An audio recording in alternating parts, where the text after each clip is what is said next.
My name is Matthew. Here I am introducing a lovely lady in her late 60s who has accomplished one of her bucket list. Hello Mary. Warmest welcome. Hello Matthew. Nice How to are meet you. And I'm you good. too. I'm good. Thank you. And yourself? I'm good now. Yes. Great, Mary. Yeah. So welcome to the channel. We're going to ask you some of your experience that you have done in the base camp of Mount Everest. Would you mind sharing some of your thoughts with our viewers, please? Yeah. Well, I had not really planned ever on doing Everest Base Camp, but I work as a nurse, and a lady came in one day to be seen by a doctor. Okay. And I had told her of different hikes I had done in the past, especially in Spain, called the Caminos. Okay. And she said, Mary, I think there's one that you would really find, because I like a challenge. Yes. So she told me Everest Base Camp. So for 12 months I planned it and saved and all the rest of it, and decided on the 28th of March I set off for Kathmandu.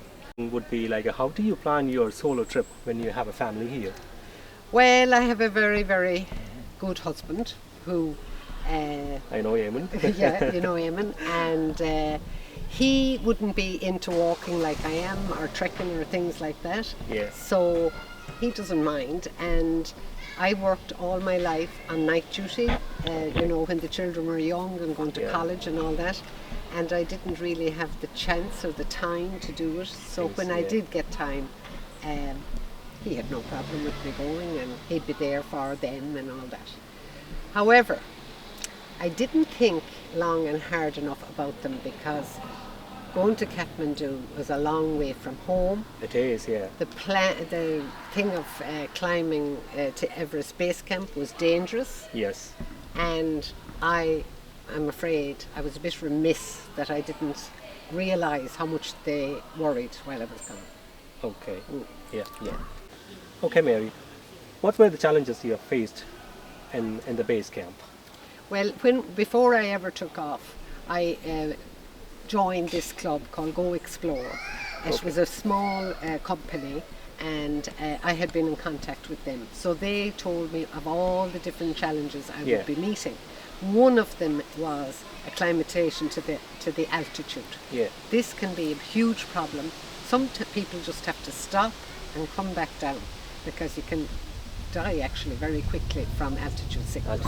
Yes. Yeah. So I was advised to bring tablets called Diamox, which reduce the pressure, and I was well prepared in all them things.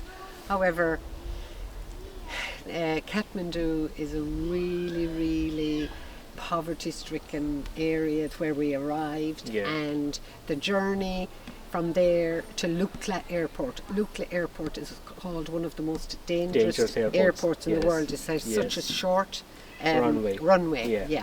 So we had to drive for about 7 hours, because there was no flights out from Kathmandu, and the roads were bad, they were speeding, and it was really... I was frightened at that. I was frightened. I know. Yeah, it's a different country and different... ball tires, the tires were gold and all that. Anyway, when we were supposed to be flying out that evening from Lukla, but the slightest change in weather conditions stops that. Okay, so we had to go back to a nearby hotel, and not a hotel, a hostel, and stay there. And the next morning we got out and we arrived at Lukla Airport, and we did the first section of the thing. But that wasn't hard. That wasn't hard at all. Yeah.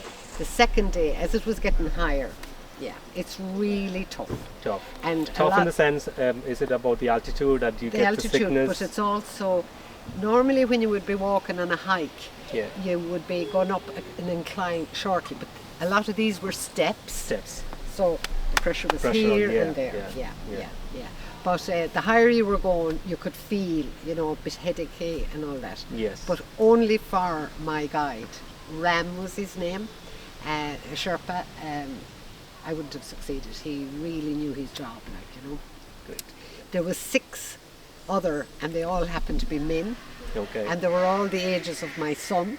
Yeah. And they treated me like their mum. They were really good to me.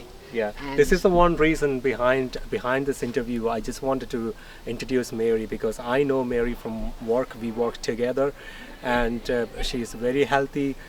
I told you before that she's in her late 60s, but she doesn't look like, and she's very healthy. And she walks, she runs about 18 kilometers.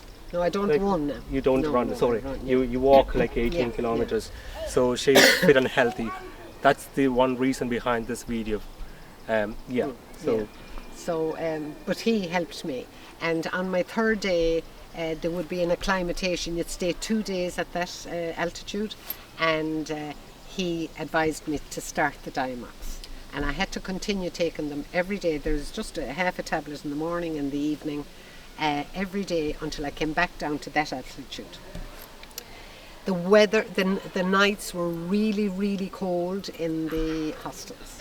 Yeah. It used to be -10. Jeez, yeah. But it was cold. But I used to, the kind of steel drink bottles, I used to put boiling water into them and cover them with a towel and put them into my sleeping bag. Yeah.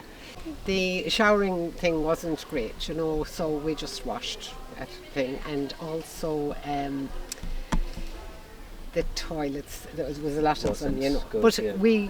that doesn't bother me, because if you were going to a country, you know all these things before you go. And that's a different part of the country as well. Like, and it's a Yes, different yes, session yes, as well. yes, When you go and out. it didn't bother me. Some Yeah. people used to find it tough, but I mean, I stayed in hostels in Spain too, and it was the same. You accept it Yes, for what it is like, All the people from Nepal and Yeah. all the way up are the most beautiful, kindest, loveliest people. And Yeah. even though they mightn't be able to speak to me, just their look and their smiles and, And everything. then yes. sign language. and Sign everything, language and everything. They were really, Yeah. really lovely. We had 2 guides and we had 4 porters, they called them. And these men work for very little money and they carry the bags. And they're such a gracious, lovely people. And this is one of the reasons behind the huge expenses when you're doing this thing. Yes. Yeah.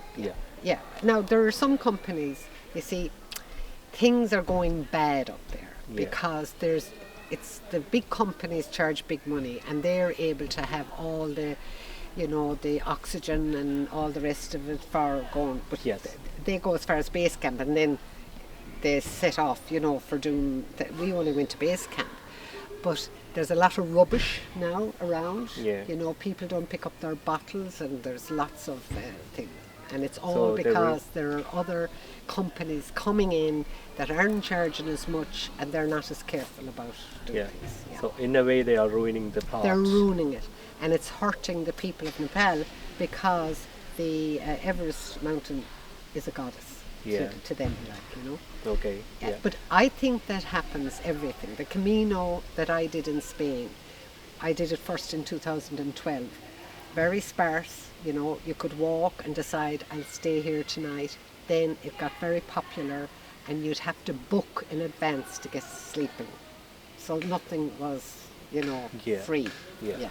And any point have you thought of giving up and going back to the base? I mean, Back to where I started? Yeah, started. Yeah. No. No.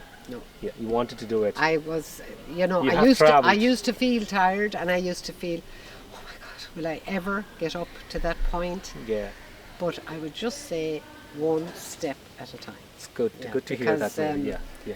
It would be foolish to give up just that easy. I know, just Now, paying I that may much have money. ended up like a lot of people Yeah. that thought like me, but they were told by their guide, you have to go back down. As soon as you begin to feel sick, you Yeah. have to go back Yeah. down.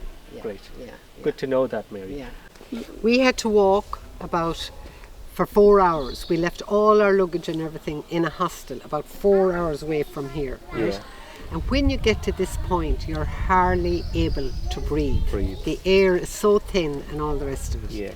And in actual fact, you think, I am going to be so elated when I get to this point. But, we hardly spoke. And we went up on the rock, and that's the Irish flag. Them 5 guys, even though I didn't know them before I left, were Irish. Oh. And we were travelling with an English company, Okay. right?